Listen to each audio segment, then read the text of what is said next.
السلام علیکم، welcome back to my YouTube channel fly with Iman. امید کرتی ہوں آپ سب لوگ بالکل ٹھیک ہوں گے۔ آج کی اس ویڈیو میں ہم بات کریں گے قصہ یونس۔ حضرت یونس علیہ السلام اسلام کے ایک پیغمبر ہیں جن کا نام قرآن پاک میں متعدد بار آیا ہے۔ اسلامی روایت کے مطابق حضرت یونس علیہ السلام قدیم بنی اسرائیل کے نبی تھے۔ قرآن پاک میں حضرت یونس علیہ السلام کو اللہ پر اٹل ایمان اور اسلام کے پیغام کو پھیلانے کے لیے اپنے آپ کو قربان کرنے کے لیے جانا جاتا ہے۔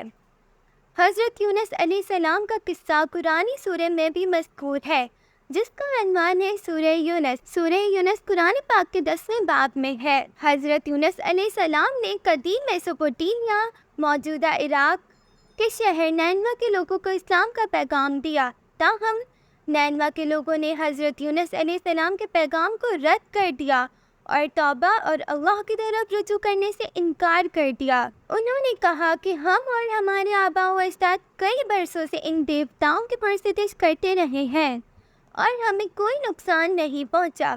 حضرت یونس علیہ السلام ان کی مدد کرنا چاہتے تھے اور ثابت قدم رہے۔ انہوں نے اپنی قوم سے ہمت نہیں ہاری۔ ان کی لا علمی اور سخت الفاظ کے باوجود آپ انہیں اللہ کے عذاب سے ڈراتے رہے۔ وہ کہتے رہے ہونے دو۔ وہ لوگ ہنسے اور یونس علیہ السلام کو بتایا کہ وہ ان کی خالی دھمکیوں سے ذرا بھی خوفزدہ نہیں ہے۔ حضرت یونس علیہ السلام کو مایوسی ہوئی اور انہوں نے اپنے لوگوں کو چھوڑ دیا۔ اللہ کی اجازت کے بغیر انہوں نے نینوا کے شہر کو چھوڑنے کا فیصلہ کیا، تاکہ اس امید پر کہ کوئی ایسی جماعت مل جائے جو انہیں قبول کرے اور اسلام میں داخل ہو جائے۔ اور جلد ہی نینوا کا پرسکون آسمان غصے سے سرخ ہو گیا، جو اللہ کے غضب کو تھوکنے کی تیاری کر رہا تھا۔ مرد، عورتیں اور بچے خوف سے بھرے دلوں کے ساتھ پہاڑوں کی چوٹیوں پر اپنے اوپر آسمان کی لڑائیاں دیکھ رہے تھے۔ انہیں جلد ہی یونس علیہ السلام کا اللہ کے عذاب کی تنبیہ یاد آ گئی اور وہ عاد، سمود اور قوم نوح کی مصیبت سے ڈر گئے۔ نئے ایمان کے ساتھ وہ گھٹنوں کے بل گر پڑے، ہاتھ پھیلا کر اللہ سے معافی اور رحمت کی بھیک مانگنے لگے۔ سچی توبہ کے اس مظاہرے سے متاثر ہو کر اللہ تعالی نے اپنا عذاب اٹھا لیا، اپنی رعایا کو معاف کر دیا اور ان پر اپنی رحمتیں نازل فرمائیں۔ جیسے ہی آسمان صاف ہوا، لوگوں نے اپنے پیارے نبی حضرت یونس علیہ السلام کی باحفاظت واپسی کی دعا کی، تاکہ وہ انہیں اللہ کے راستے پر چلا سکیں۔ اسی دوران حضرت یونس علیہ السلام جو نینوا سے نکلے تھے، ایک چھوٹے سے مسافر برداری بحری جہاز میں اس نیت سے سوار ہوئے تھے کہ وہ اپنی قوم سے زیادہ دور سفر کریں۔ جہاز دن کے وقت پرسکون پانیوں سے گزرتا تھا، لیکن جیسے ہی رات شروع ہوئی، ایک طوفان نے جہاز کو وحشیانہ طریقے سے ہلا کر رکھ دیا۔ جہاز کا عملہ اور مسافر اپنی جانوں کے لیے خوفزدہ ہونے لگے، کیونکہ سمندر کا پانی آہستہ آہستہ ڈیک میں بھرنے لگا اور جہاز آہستہ آہستہ ڈوبنے لگا تھا۔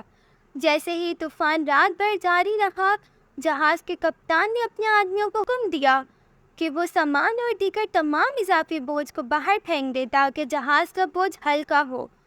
جیسے کہ ہدایت کی گئی، عملے نے جہاز کا اضافی بوجھ باہر پھینک دیا، لیکن جہاز ڈوبتا چلا گیا کیونکہ یہ ابھی بھی بہت بھاری تھا۔ کیپٹن کے پاس کوئی چارہ نہیں بچا تھا۔ اگر وہ اپنے عملے اور مسافروں کی جان بچانا چاہتا تھا تو اسے ایک آدمی کی جان قربان کرنی پڑی۔ جیسا کہ اس زمانے میں مردوں میں ایک عام رواج تھا، کیپٹن نے قرآن دازی کرنے کا فیصلہ کیا تاکہ قربانی کے لیے مسافر کا انتخاب کیا جائے۔ قرآن دازی کی گئی اور حضرت یونس علیہ السلام کا نام چنا گیا۔ وہ لوگ جانتے تھے کہ یونس ایک جوان، نیک اور ایماندار اور بابرکت آدمی تھے، اس لیے انہوں نے انہیں نکالنے سے انکار کر دیا اور دوبارہ قرآن دازی ڈالنے پر رضامند ہو گئے۔ چنانچہ دوبارہ حضرت یونس علیہ السلام کا نام سامنے آیا۔ مردوں نے یونس علیہ السلام کو پھینکنے سے انکار کر دیا اور کہا، ہم یونس سے جان چھڑانے والے نہیں ہیں، وہ کشتی پر ہماری برکت ہے، وہ بہترین آدمی ہے جو ہمارے پاس کشتی پر ہے، ہم اس سے جان چھڑانے والے نہیں ہیں۔ چنانچہ انہوں نے تیسری بار قرآن دازی ڈالی اور یونس کا نام دوبارہ ظاہر ہوا۔ لوگ حیران رہ گئے لیکن حضرت یونس علیہ السلام جانتے تھے کہ اللہ کا فیصلہ ہے، کیونکہ انہوں نے اپنے رب کی رضامندی کے بغیر اپنی قوم کو چھوڑ دیا تھا۔ چنانچہ حضرت یونس علیہ السلام نے جہاز سے باہر سمندر کے بیچ میں اندھیری غضبناک لہروں میں چھلانگ لگا دی۔ جیسا کہ اللہ تعالیٰ نے حکم دیا، سمندر کی سب سے بڑی مچھلیاں ویل نے حضرت یونس علیہ السلام کو پانی سے ٹکراتے ہی نگل لیا۔ یونس علیہ السلام جو بے ہوش تھے بیدار ہوئے کہ اپنے آپ کو اندھیرے میں لپٹے ہوئے پایا۔ انہیں یقین تھا کہ وہ اپنی قبر میں ہیں، لیکن جیسے ہی ان کے حواس بیدار ہوئے تو انہیں معلوم ہوا کہ وہ اپنی قبر میں نہیں بلکہ ایک بڑی مچھلی کے پیٹ میں ہیں۔ ویل کے پیٹ کی گہرائی میں حضرت یونس علیہ السلام نے اللہ کو سجدہ کیا اور کہا، اے اللہ، میں تجھے ایسی جگہ سجدہ کر رہا ہوں جہاں پہلے کسی نے تجھے سجدہ نہیں کیا ہوگا، مچھلی کے پیٹ میں۔ اس کے بعد انہوں نے اللہ کو پکارتے ہوئے کہا کہ تیرے سوا کوئی عبادت کا حق نہیں رکھتا، بے شک میں ظالموں میں سے ہو گیا ہوں۔ گہرے سمندر کی مخلوق نے حضرت یونس علیہ السلام کی دعائیں سنی اور ویل مچھلی کے گرد جمع ہو کر اللہ کی حمد و ثنا کے جشن میں شامل ہو گئیں۔ یونس علیہ السلام کی توبہ سے اللہ تعالیٰ بہت متاثر ہوئے۔ اللہ نے ویل کو حکم دیا کہ وہ اپنے رسول کو قریب ترین ساحل پر تھوک دے۔ ویل نے اللہ کے حکم کی تعمیل کی اور قریب ترین ساحل پر تیر کر یونس علیہ السلام کو باہر نکال دیا۔ ویل کے پیٹ میں تیزاب کی وجہ سے یونس علیہ السلام کا جسم سوج گیا تھا۔ انہیں سورج اور ہوا سے کوئی حفاظت نہیں تھی، اس لیے اللہ تعالیٰ نے حضرت یونس علیہ السلام کے اوپر ایک درخت اگانے کا حکم دیا تاکہ انہیں کھانا اور سایہ مل سکے۔ اللہ تعالیٰ نے انہیں معاف کر دیا اور انہیں بتایا کہ اگر ان کی مخلصانہ دعا نہ ہوتی تو یونس علیہ السلام قیامت تک ویل کے پیٹ میں رہتے۔ جب یونس علیہ السلام مکمل طور پر صحت یاب ہو گئے تو انہوں نے اپنے مشن مکمل کرنے کے لیے واپسی نینوا کا سفر کیا۔ اپنے آبائی شہر پہنچ کر یونس علیہ السلام حیران رہ گئے۔ نینوا کی پوری آبادی اسلام قبول کر چکی تھی اور ان کی آمد کا انتظار کر رہی تھی۔ یونس علیہ السلام نے اپنی قوم کے ساتھ مل کر اپنے رب کو سجدہ کیا اور اللہ کی تمام نعمتوں کا شکر ادا کیا۔